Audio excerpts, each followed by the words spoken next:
Olá, sejam todos bem-vindos ao programa Kabbalah em 10 minutos. Eu sou Marcel Fernandes, professor da Escola de Kabbalah Brasil. Hoje a nossa pergunta vem aqui de São Paulo, bem pertinho aqui da onde a gente está. Quem manda para nós é a nossa amiga Rosa de São Paulo. E ela pergunta o seguinte: existem mitzvot referente ao acender velas no Shabat ou em qualquer outra festividade? A resposta é sim. O acender de vela não seria um misticismo? Por que Deus obrigaria a acender velas nas festividades? Não seria igual às outras religiões que utilizam velas para santos ou entidades? Pois é, Rosa.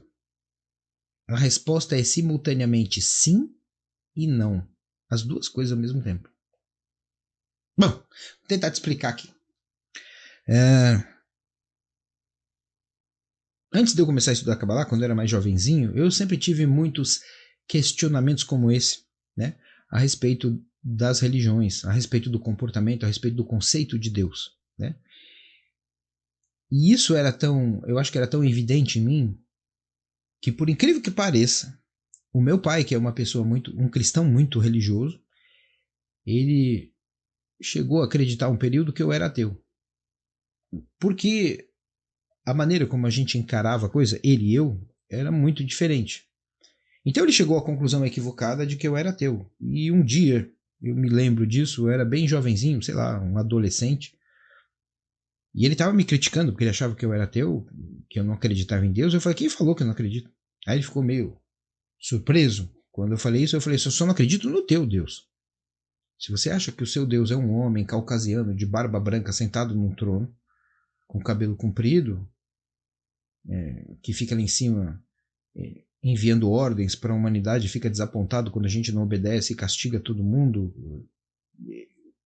quase que escravizando. Veja, isso eu não estou dizendo que eu acredito nisso agora, mas foi assim que eu falei com ele. Eu falei, esse Deus eu não acredito. Eu acredito em alguma outra coisa, não acho que Deus seja antropomórfico. E aí eu comecei a me explicar lá para ele e ele ficou meio surpreso. Então, a pergunta era, na época, né? Você acredita em Deus? Ao mesmo tempo, sim e não. No Deus, nesse modelo mais infantil, de que ele tem forma humana, de que é um pai severo exigente, que dita regras ali de cima e que a gente tem que simplesmente seguir porque ele quer, sem que faça sentido, sem que exista um verdadeiro trabalho e uma unificação com ele através do amor, isso não faz sentido para mim, não. Então a resposta na época seria não. Não acredito. Mas por outro lado, na época eu entendia que existia uma força criadora que tudo governava e que tinha uma consciência muito superior à nossa e que evidentemente não tinha forma humana, não tinha braço, cotovelo, orelha, boca e nariz, né? Então, nesse sentido, a resposta era sim. Aqui, com relação à tua pergunta, minha amiga Rosa, é a mesma coisa, né? A primeira parte eu já respondi, né? Existe a prática ou o mandamento de acender velas em alguma festividade judaica? Sim, por exemplo, em Hanukkah. E aí, a segunda parte, você fala, mas isso não é misticismo? Qual é o sentido de Deus obrigar a acender vela? Acender vela nenhum, porque o que é uma vela? É um barbante rodeado de parafina por todos os lados e que pega fogo. Vela é vela. Se eu acender um guardanapo, um palito de fósforo, dá na mesma. Entende? Se eu entendo a coisa dessa maneira, é assim. Agora, né? Se eu penso que quando eu acendo uma vela para um santo, eu estou de alguma maneira enviando luz para o santo, eu também sou infantil. Acreditar nas coisas dessa maneira é infantil, né? Porque o santo não precisa que eu bote fogo no barbante que está rodeado de parafina. Que diferença vai fazer? Por outro lado, e aqui eu estou usando o exemplo da minha conversa com meu pai para esclarecer isso tudo, então não me entendam mal, não se sintam desrespeitados. Mas por outro lado, entende, toda essa ação cerimonial de qualquer religião, ela tem por trás uma explicação, às vezes um mito e outras vezes até uma simbologia que representa alguma coisa verdadeiramente espiritual em nós. Entende? Se eu entender, por outro lado, que o ato de acender uma vela, ou várias velas, ou velas em sequência, não importa, ou todas juntas, entende? Se o ato de acender a vela representa a chama do amor no meu coração em direção ao Deus, que consome a minha parte material e sublima todos os meus desejos na direção do Altíssimo, e eu represento isso, faço disso uma encenação através do acendimento de vela, para que isso seja transmitido para as próximas gerações e não se esqueçam do trabalho que se deve ao Senhor, aí sim a coisa vai fazer muito mais sentido. Não é simplesmente uma superstição descabida. Entendeu? Nada vai mudar para Deus ou para o ser humano pelo fato de botar fogo no barbante rodeado de parafina.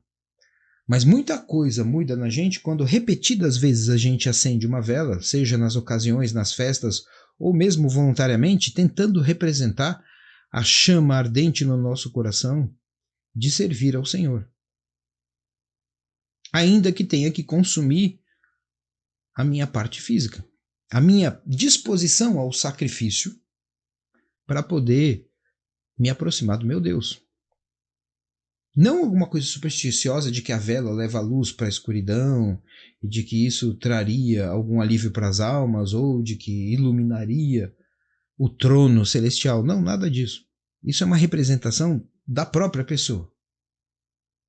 Tá me entendendo aqui? Para encerrar aqui, enquanto a gente está falando aqui, me lembrei de um conto que não é nem cristão, nem judeu, é um conto muçulmano, sufi, do sufismo muçulmano, que é muito bonito e fala alguma coisa a respeito. Eu vou deixar esse conto aqui para vocês. O conto diz o seguinte, que haviam 3 borboletas que encontraram uma vela acesa em uma casa. Curiosas, ao ver a chama, a primeira borboleta se aproximou da chama, mantendo uma certa distância, e sentiu seu calor. Voltou e contou para as outras borboletas que o amor era bom e aquecia. A segunda borboleta, um pouco mais afoita, se aproximou demais da vela e voltou sentindo muita dor porque as suas asas se chamuscaram. E disse às outras companheiras que, apesar do amor ser bom, ele feria terrivelmente. A terceira borboleta, compreendendo a verdade entre essas duas afirmações opostas uma à outra, não teve dúvidas. Se lançou na chama da vela e se permitiu consumir por inteiro. E dizem que somente esta terceira compreendeu verdadeiramente o significado do amor. Até o nosso próximo programa. Cabalá em 10 minutos.